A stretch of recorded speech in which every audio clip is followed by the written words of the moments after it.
ఇప్పుడు ఇండియా పాకిస్తాన్ మధ్య జరుగుతున్న యుద్ధం పెద్దదై పాకిస్తాన్ న్యూక్లియర్ బాంబ్ రిలీజ్ చేసే అవకాశాలు ఉన్నాయో లేదో చూద్దాం.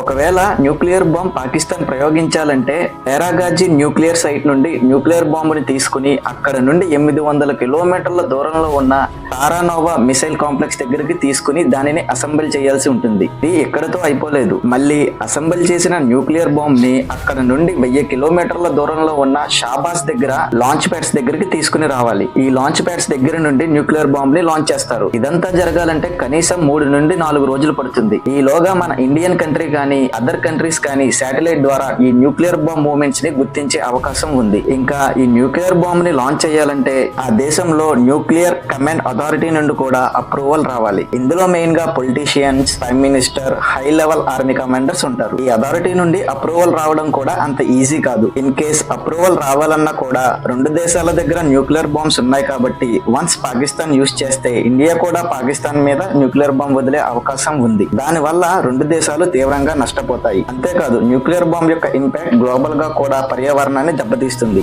యునైటెడ్ నేషన్స్ నుంచి కూడా చాలా మొత్తంలో ప్రెషర్ ని తీసుకోవాల్సి ఉంటుంది. ఇవన్నీ దాటుకుని ఇన్ కేస్ న్యూక్లియర్ బాంబ్ కి అప్రూవల్ ఇస్తే ఆ దేశం ప్రైమ్ మినిస్టర్ దగ్గర ఉన్న సీక్రెట్ కోడ్స్ ని యూజ్ చేసి న్యూక్లియర్ వెపన్ ని లాంచ్ చేస్తారు. వన్స్ పాకిస్తాన్ న్యూక్లియర్ బాంబ్ ని రిలీజ్ చేస్తే ఇండియా కూడా న్యూక్లియర్ బాంబ్ ని రిలీజ్ చేస్తుంది. పాకిస్తాన్ మొత్తం మ్యాప్ నుండే తుడిచిపెట్టుకుపోతుంది.